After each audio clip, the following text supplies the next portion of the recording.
Hello, everyone, and Merry Christmas season.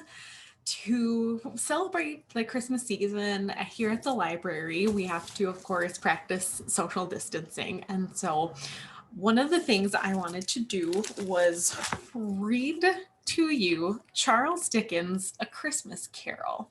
So, I'm going to read one chapter or stave every day leading up until Christmas.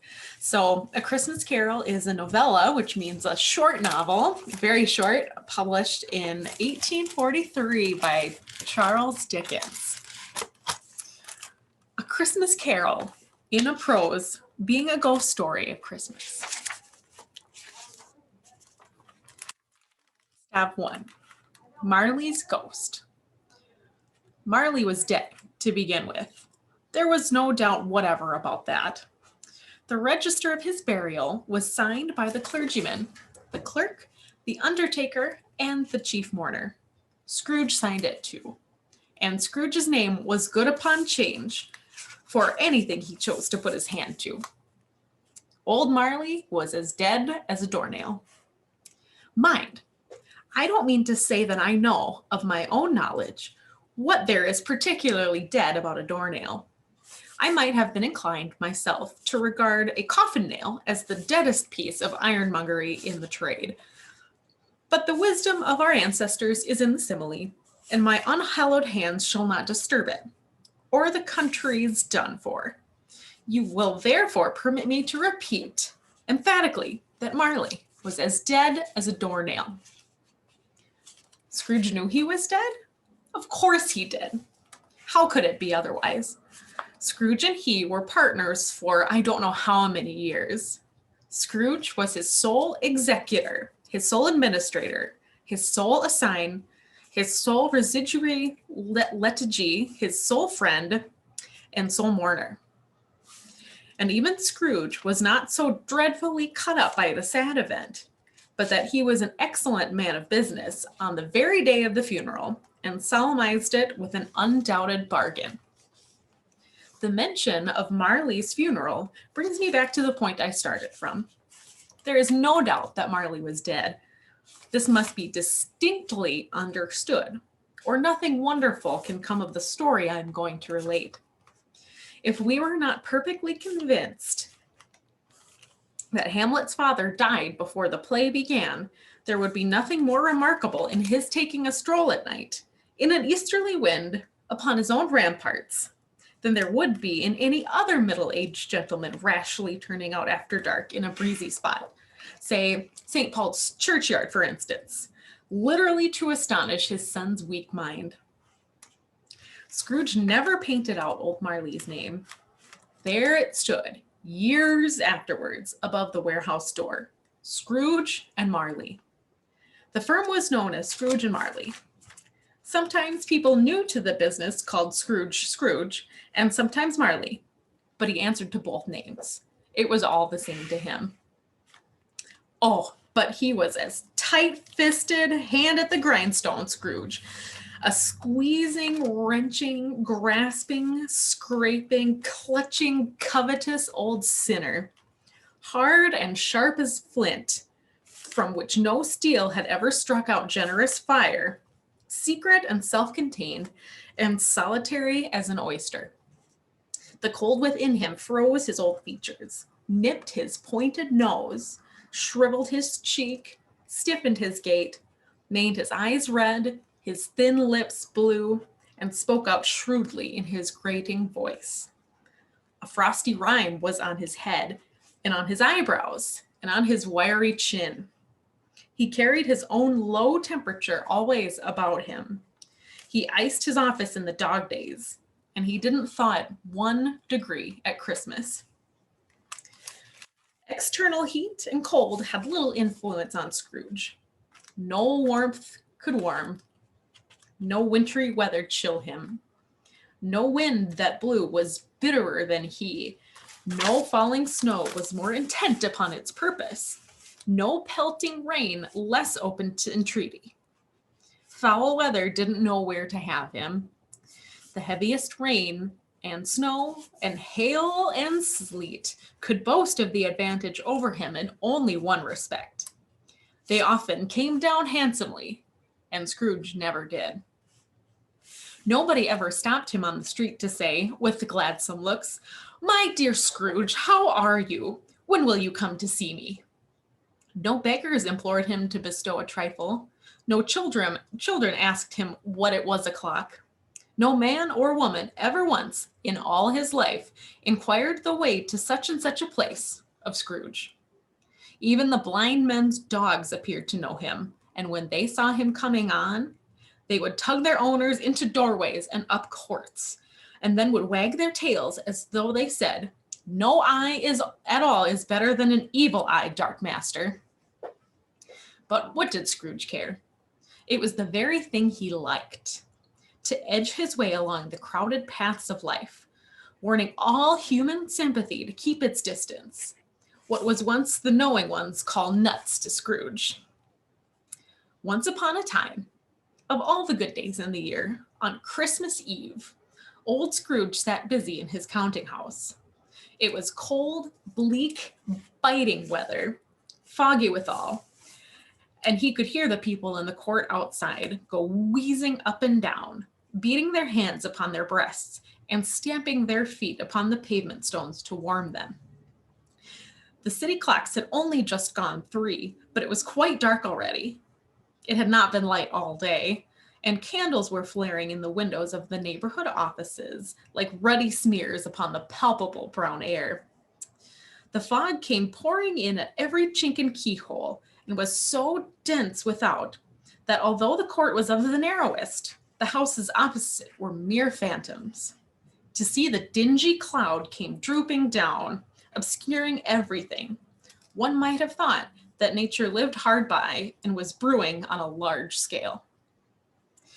The door of Scrooge's counting house was open that he might keep his eye upon his clerk, who in a dismal little cell beyond, a sort of a tank, was copying letters.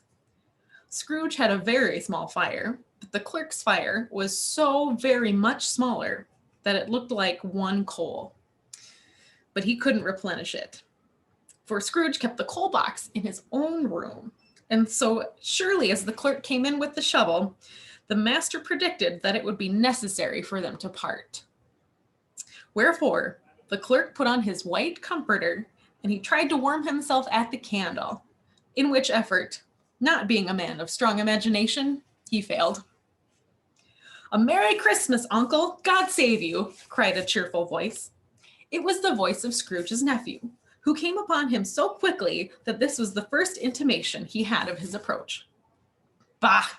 said Scrooge. "Humbug." He had so heated himself with rapid walking in the fog and frost, this nephew of Scrooge's, that he was all in a glow. His face was ruddy and handsome. His eyes sparkled, and his breath smoked again. "Christmas a humbug, Uncle," said Scrooge's nephew. "You don't mean that, I am sure." "I do," said Scrooge. "Merry Christmas. What right have you to be merry? What reason have you to be merry? You're poor enough." "Come then," returned the nephew gaily. "What right have you to be dismal? What reason have you to be morose? You're rich enough." Scrooge, having no better answer ready on the spur of the moment, said "Bah!" again, and followed it up with "Humbug." "Don't be cross, Uncle," said the nephew. "What else can I be," returned the uncle, "when I live in such a world of fools as this? Merry Christmas. Out upon Merry Christmas. What's Christmas time to you but a time for paying bills without money, a time for finding yourself a year older, but not an hour richer, a time for balancing your books and having every item in them through a round dozen of months presented dead against you." "If I could work my will," said Scrooge indignantly, "every idiot who goes about with Merry Christmas on his lips should be boiled with his own pudding and buried with a stake of holly through his heart. He should." "Uncle," pleaded the nephew. "Nephew," returned the uncle sternly, "keep Christmas in your own way and let me keep it in mine." "Keep it," repeated Scrooge's nephew, "but you don't keep it." Let me leave it alone then, said Scrooge. Much good may it do you. Much good has it ever done you. There are many things from which I might have derived good, by which I have not profited, I dare say, returned the nephew. Christmas among the rest. But I am sure I have always thought of Christmas time, when it has come round, apart from the veneration due to its sacred name and origin, if anything beckoning to it can be apart from that, as a good time, a kind, forgiving, charitable, pleasant time. The only time I know of in the long calendar of the year when men and women seem by one consent to open their shut-up hearts freely and to think of people below them as if they really were fellow passengers to the grave and not another race of creatures bound on other journeys. And therefore, uncle, though it has never put a scrap of gold or silver in my pocket, I believe that it has done me good and will do me good, and I say God bless it. The clerk in the tank involuntarily applauded. Becoming immediately sensible of the impropriety, he poked the fire and extinguished the last frail spark forever. Let me hear another sound from you, said Scrooge. And you'll keep your Christmas by losing your situation. You're quite a powerful speaker, sir, he added, turning to his nephew. I wonder you don't go into Parliament. Don't be angry, uncle. Come dine with us tomorrow. Scrooge said that he would see him. Yes, indeed he did. He went the whole length of each expression and said that he would see him in that extremity first. But why? Cried Scrooge's nephew. Why? Why did you get married? Said Scrooge. Because I fell in love. Because you fell in love, growled Scrooge, as if that were the only thing in the world more ridiculous than a Merry Christmas. Good afternoon. Nay, uncle, but you never came to see me before that happened. Why give it as a reason for not coming now? Good afternoon, said Scrooge. I want nothing from you. I ask nothing from you. Why cannot we be friends? Good afternoon, said Scrooge. I am sorry, with all my heart, to find you so resolute. We have never had any quarrel to which I have been a party, but I have made the trial in homage to Christmas, and I'll keep my Christmas humor to the last. So a Merry Christmas, Uncle. Good afternoon, said Scrooge, and a Happy New Year. Good afternoon, said Scrooge. His nephew left the room without an angry word, notwithstanding. He stopped at the outer door to bestow the greetings of the season on the clerk, who, cold as he was warmer than Scrooge, for he returned them cordially. There's another fellow, muttered Scrooge, who overheard him. My clerk, with 15 shillings a week, and a wife and a family, talking about a Merry Christmas. I'll retire to Bedlam. This lunatic, in letting Scrooge's nephew out, had let 2 other people in. They were portly gentlemen, pleasant to behold, and now stood with their hats off in Scrooge's office. They had books and papers in their hands and bowed to him. Scrooge and Marley's, I believe, said one of the gentlemen, referring to his list. Have I the pleasure of addressing Mr. Scrooge or Mr. Marley? Mr. Marley has been dead these 7 years, Scrooge replied. He died 7 years ago, this very night. We have no doubt his liberality is well represented in his surviving partner, said the gentleman, presenting his credentials. It certainly was, for they had been 2 kindred spirits. At the ominous word liberality, Scrooge frowned and shook his head and handed the credentials back. At this festive season of the year, Mr. Scrooge, said the gentleman, taking up a pen, it is more than usually desirable that we should make some slight provision for the poor and destitute who suffer greatly at the present time. Many thousands are in want of common necessities. Hundreds of thousands are in want of common comforts, sir. Are there no prisons? Asked Scrooge. Plenty of prisons, said the gentleman, laying down the pen again. And the union workhouses? Demanded Scrooge. Are they still in operation? They are, still, returned the gentleman. I wish I could say they were not. The treadmill and the poor law are in full vigor, then? Said Scrooge. Both very busy, sir. Oh, I was afraid from what you said at first that something had occurred to stop them in their useful course, said Scrooge. I'm very glad to hear it. Under the impression that they scarcely furnish Christian cheer of mind or body to the multitude, returned the gentleman, a few of us are endeavoring to raise a fund to buy the poor some meat and drink and means of warmth. We choose this time because it is at a time of all others when want is keenly felt and abundance rejoices. What shall I put you down for? Nothing, Scrooge replied.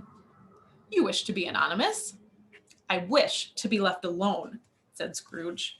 Since you ask me what I wish, gentlemen, that is my answer. I don't make merry myself at Christmas, and I can't afford to make idle people merry. I help to support the establishments I have mentioned. They cost enough, and those who are badly off must go there. Many can't go there, and many would rather die. If they would rather die, said Scrooge, they had better do it and decrease the surplus population.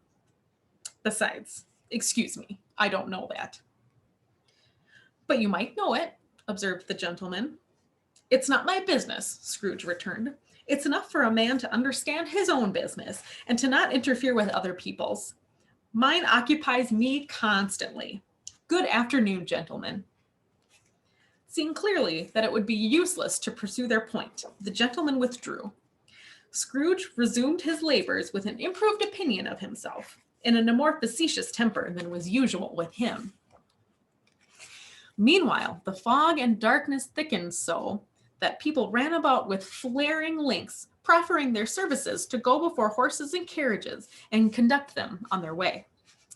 The ancient tower of a church, whose gruff old bell was always peeping slyly down at Scrooge out of a Gothic window in the wall, became invisible and struck the hours and quarters in the clouds, with tremulous vibrations afterwards, as if its teeth were chattering in its frozen head up there. The cold became intense. In the main street, at the corner of the court, some laborers were repairing the gas pipes, and have lighted a great fire in a brazier, round which a party of ragged men and boys were gathered, warming their hands and winking their eyes before the blaze in rapture. The water plug being left in solitude, its overflowing sullenly congealed and turned to misanthropic ice. The brightness of the shops where holly sprigs and berries crackled in the lamps heat of the windows made pale faces ruddy as they passed. Poulterers' and grocers' trades became a splendid joke, a glorious pageant with which it was next to impossible to believe that such dull principles as bargain and sale had anything to do.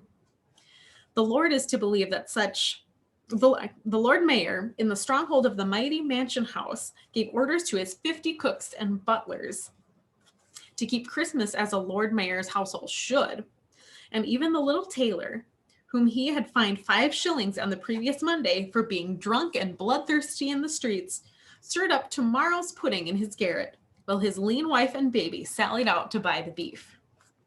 Foggier yet, and colder.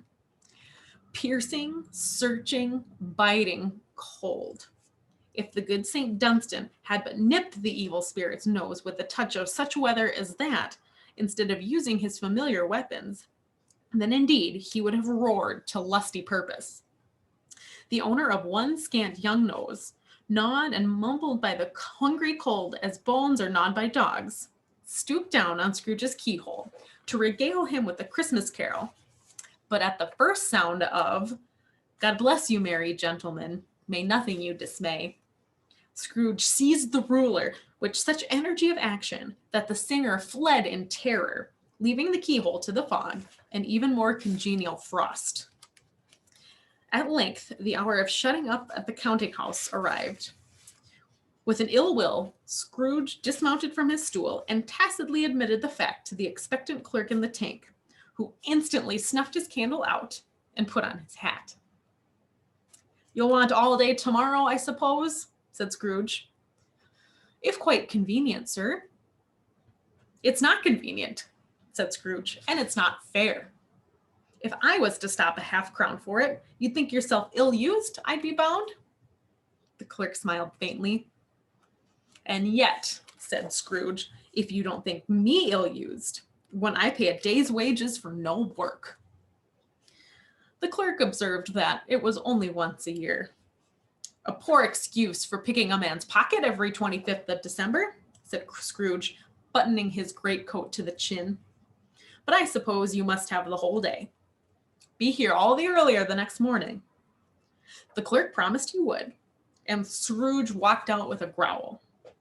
The office was closed in a twinkling, and the clerk, with the long ends of his white comforter dragging below his waist, for he boasted no greatcoat, went down a slide on Cornhill, at the end of a lane of boys, 20 times, in honor of it being Christmas Eve, and then ran home to Camden Town as hard as he could pelt to play at Blindman's Bluff. Scrooge took his melancholy dinner in his usual melancholy tavern, and having read all the newspapers and beguiled the rest of the evening with his banker's book, went home to bed. He lived in chambers which had once belonged to his deceased partner. They were a gloomy suite of rooms in a lowering pile of building up a yard, where it had so little business to be that one could scarcely help fancying it must have run there when it was a young house, playing at hide and seek with other houses, and forgotten the way out again. It was old enough now, and dreary enough, for nobody lived in it but Scrooge. The other rooms were all being let out as offices. The yard was so dark that even Scrooge, who knew its every stone, was fain to grope with his hands. The fog and frost so hung about the black gateway of the house that it seemed as if the genius of the weather sat in mournful meditation at the threshold. Now, it is a fact that there was nothing at all particular about the knocker on the door, except it was very large. It is also a fact that Scrooge had seen it night and morning during his whole residence at that place. Also that Scrooge has as little of what is called fancy about him as any man in the city of London, even including, which is a bold word, the corporation, aldermen, and the livery.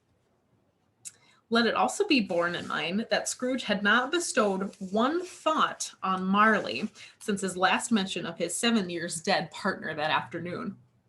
And then let any man explain to me, if he can, how it happened that Scrooge, having his key in the lock of the door, saw in the knocker, without its undergoing any intermediate process of change, not a knocker, but Marley's face. Marley's face. It was not an impenetrable shadow as the other objects in the yard were, but had a dismal light about it, like a bad lobster in a dark cellar. It was not angry or ferocious, but looked at Scrooge as Marley used to look, with ghostly spectacles turned up on its ghostly forehead. The hair was curiously stirred, as if by breath or hot air. And though the eyes were wide open, they were perfectly motionless. That, and its livid color, made it horrible. But its horror seemed to be in spite of the face and beyond its control, rather than a part of its own expression. As Scrooge looked fixedly at this phenomenon, it was a knocker again.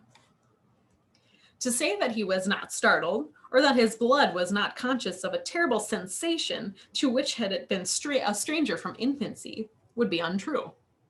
But he put his hand upon the key he had relinquished, turned it sturdily, walked in, and lighted his candle. He did pause, with a moment's irresolution before he shut the door, and he did look cautiously behind it first, as if he half expected to be terrified with the sight of Marley's pigtail sticking out the hall.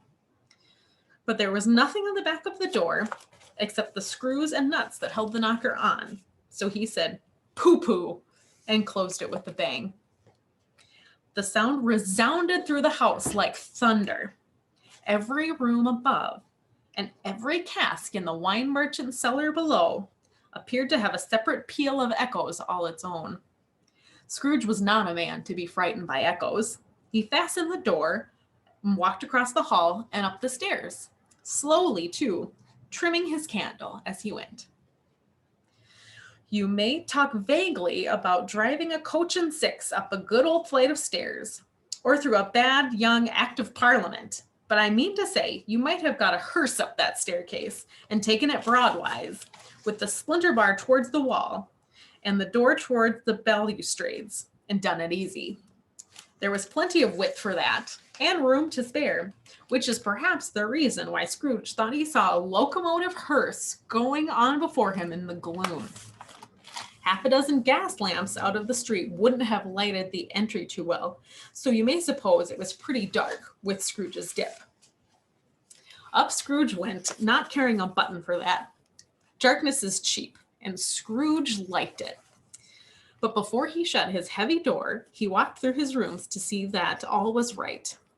He had just enough recollection of the face to see that.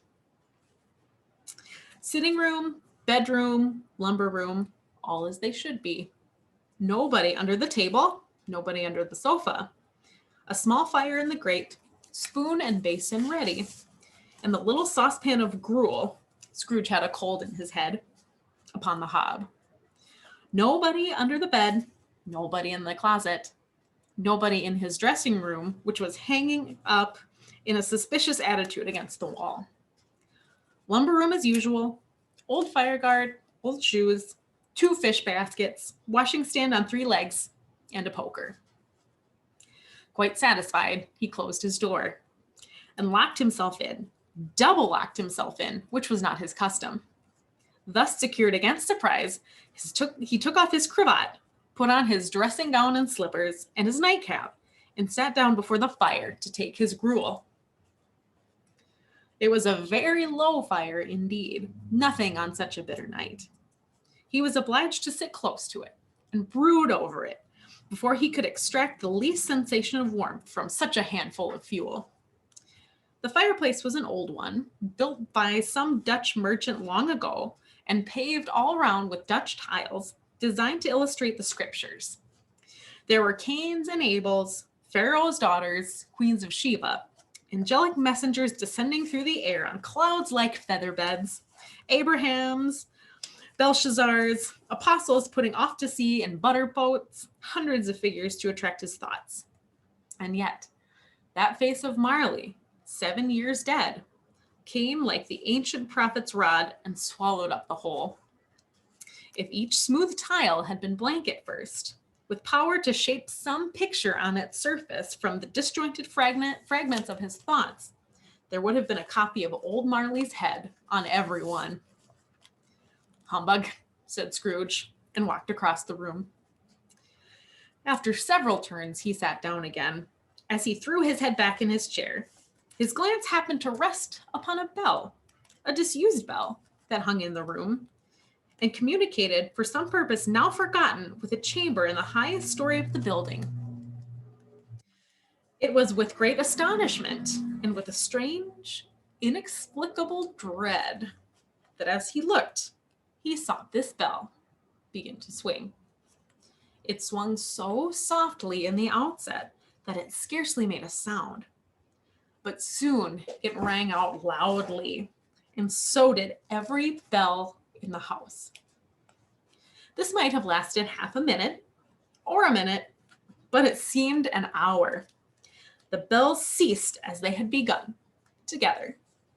They were succeeded by a clanking noise, deep down below, as if some person were dragging a heavy chain over the casks in the wine merchant's cellar. Scrooge then remembered to have heard that ghosts in haunted houses were described as dragging chains. The cellar door flew open with a booming sound, and then he heard the noise much louder on the floors below, then coming up the stairs, then coming straight towards his door. It's humbug still, said Scrooge. I won't believe it. His color changed, though, when, without a pause, it came on through the heavy door and passed into the room before his eyes. Upon its coming in, the dying flame leaped up as though it cried, I know him, Marley's ghost, and fell again. The same face, the very same. Marley in his pigtail, usual waistcoat, tights and boots, the tassels on the latter bristling, like his pigtail, and his coat skirts, and the hair upon his head. The chain he drew was clasped about the middle.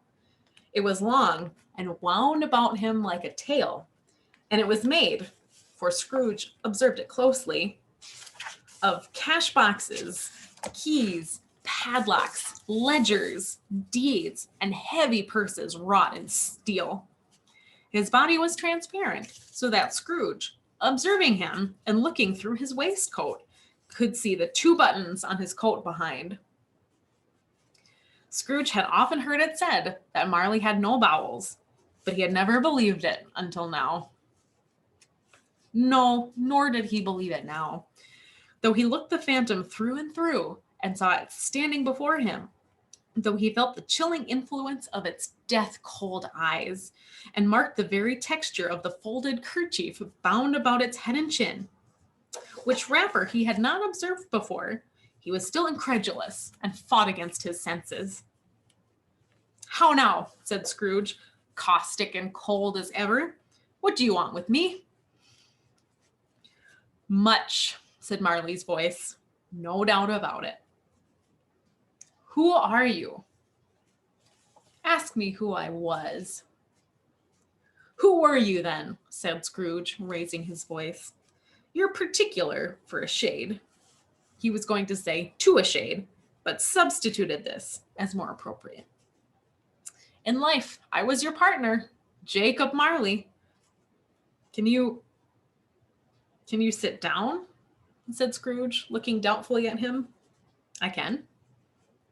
"Do it then." Scrooge asked the question because he didn't know whether a ghost so transparent might find himself in a condition to take a chair, and he felt that in the event of its being impossible, it might involve the necessity of an embarrassing explanation. But the ghost sat down on the opposite side of the fireplace, as if he were quite used to it. "You don't believe in me," observed the ghost. "I don't," said Scrooge. "What evidence would you have of my reality beyond that of your senses?" "I don't know," said Scrooge. "Why do you doubt your senses?" "Because," said Scrooge, "a little thing affects them. A slight disorder of the stomach makes them cheats. You may be an undigested bit of beef, a blot of mustard, a crumb of cheese, a fragment of an underdone potato. There's more of gravy than of grave about you, whatever you are." Scrooge was not much in the habit of cracking jokes, nor did he feel in his heart by any means waggish then. The truth is that he tried to be smart as a means of distracting his own attention and keeping down his terror, for the specter's voice disturbed the very marrow in his bones. To sit staring at those fixed eyes in silence for a moment would play, Scrooge felt, the very deuce with him. There was something very awful, too, in the specter's being provided with an infernal atmosphere of its own. Scrooge could not feel it himself, but this was clearly the case, for the ghost sat perfectly motionless. Its hair and skirts and tassels were still agitated as by the hot vapor from an oven. "You see this toothpick?" said Scrooge, returning quickly to the charge for the reason just assigned, and wishing, though it were only a second, to divert the vision's stony gaze from himself. "I do," replied the ghost. "You are not looking at it," said Scrooge. "But I see it," said the ghost, notwithstanding. "Well," returned Scrooge, "I have but to swallow this, and be for the rest of my days persecuted by a legion of ghosts, all of my own creation. Humbug, I tell you, humbug!" As this spirit raised a frightful cry and shook its chain with such a dismal and appalling noise that Scrooge held tight to his chair to save himself from falling in a swoon. But how much greater was his horror when the phantom, taking off the bandage round its head, as if it were too warm to wear indoors, its lower jaw dropped down upon its breast. Scrooge fell upon his knees and clasped his hands before his face. "Mercy," he said. "Dreadful apparition, why do you trouble me?" Man of the worldly mind, replied the ghost, do you believe in me or not? I do, said Scrooge. I must. But why do spirits walk the earth, and why do they come to me? It is required of every man, the ghost returned, that the spirit within him should walk abroad among his fellow men, and travel far and wide. And if that spirit goes not forth in life, it is condemned to do so after death. It is doomed to wander through the world, oh, woe is me, and to witness what it cannot share, but might have shared on earth and turned to happiness. Again, the spectre raised a cry and shook its chain and wrung its shadowy hands. You are fettered, said Scrooge, trembling. Tell me why. I wear the chain I forged in life, replied the ghost. I made it, link by link, and yard by yard. I girded it on my own free will, and of my own free will I wore it. Is its pattern strange to you? Scrooge trembled more and more. Or would you know, pursued the ghost, the weight and length of the strong coil you bear yourself? It was as full, as heavy, and as long as this 7 Christmas Eves ago. You have labored on it since. It is a ponderous chain. Scrooge glanced about him on the floor, in the expectation of finding himself surrounded by some 50 or 60 fathoms of iron cable, but he could see nothing. Jacob, he said imploringly, old Jacob Marley, tell me more. Speak comfort to me, Jacob. I have none to give, the ghost replied. It comes from other regions, Ebenezer Scrooge, and is conveyed by other ministers to other kinds of men. Nor can I tell you what I would. A very little more is all permitted to me. I cannot rest, I cannot stay, I cannot linger anywhere. My spirit never walked beyond our counting house. Mark me, in life, my spirit never roved beyond the narrow limits of our money-changing hole, and weary journeys lie before me. It was a habit with Scrooge, whenever he became thoughtful, to put his hands in his breeches pockets. Pondering on what the ghost had said, he did so now, but without lifting up his eyes or getting off his knees.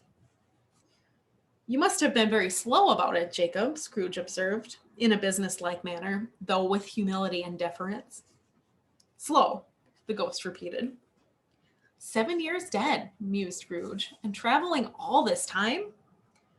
The whole time, said the ghost. No rest, no peace, incessant torture of remorse. You travel fast, said Scrooge. On the wings of the wind, said the ghost. You might have got over a great quantity of ground in 7 years, said Scrooge.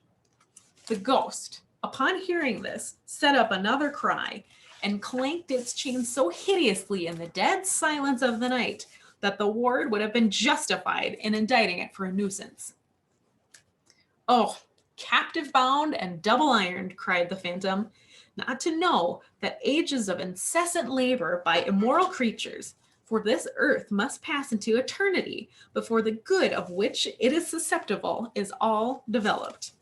Not to know that any Christian spirit working kindly in its little sphere, whatever it may be, will find its mortal life too short for its vast means of usefulness.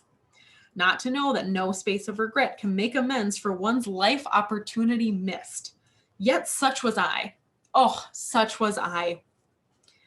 But you were always a good man of business, Jacob, faltered Scrooge, who now began to apply this to himself.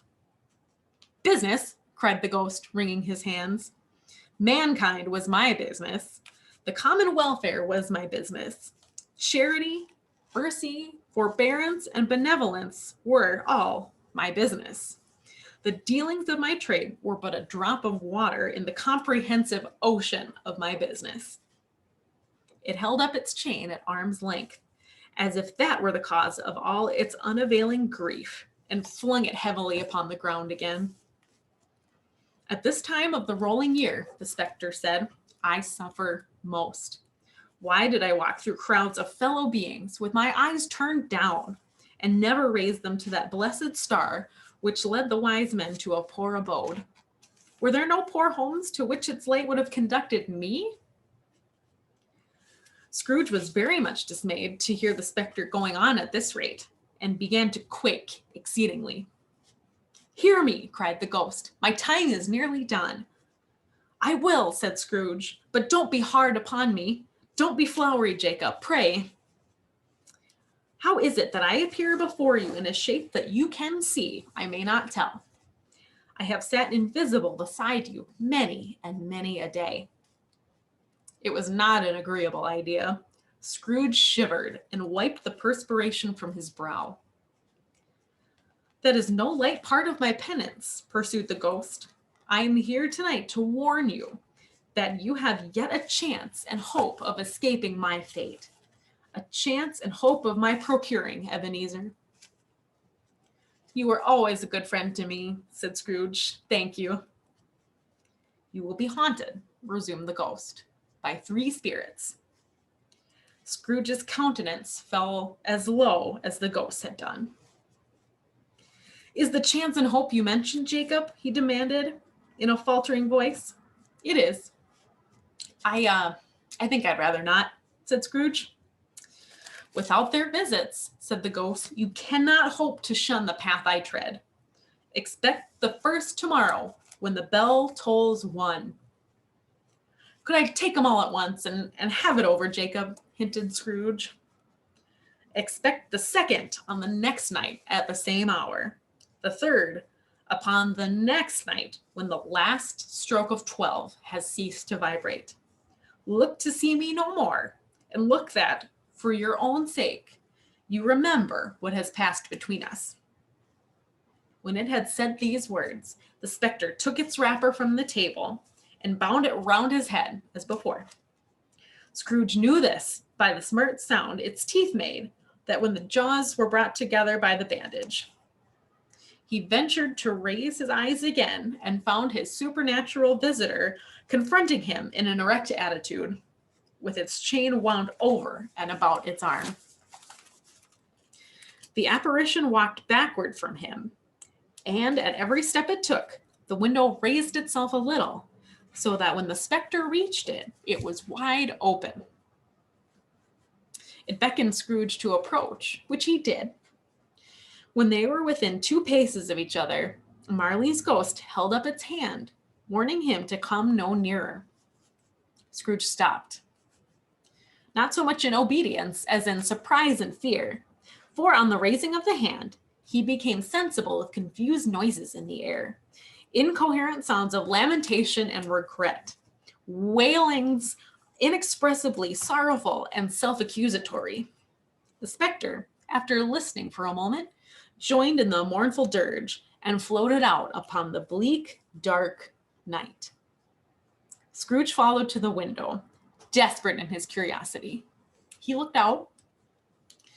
The air was filled with phantoms, wandering hither and thither in restless haste, and moaning as they went.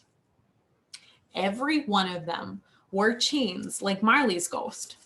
Some few, they might be guilty governments, were linked together. None was free. Many had been personally known to Scrooge in their lives. He had been quite familiar with one old ghost in a white waistcoat with a monstrous iron safe attached to its ankle, who cried piteously at being unable to assist a wretched woman with an infant, whom it saw below upon a doorstep. The misery with them all was, clearly, that they sought to interfere, for good, in human matters, and had lost the power forever. Whether these creatures faded into mist, or mist enshrouded them, he could not tell. But they and their spirit voices faded together, and the night became as it had been when he walked home. Scrooge closed the window and examined the door by which the ghost had entered. It was double locked, as he had locked it with his own hands, and the bolts were undisturbed. He tried to say humbug, but he stopped at the first syllable. And being, from the emotion he had undergone, or the fatigues of the day, in his glimpse of the invisible world, or the dull conversation of the ghost, or the lateness of the hour, much in need of repose, went straight to bed without undressing, and fell asleep upon the instant.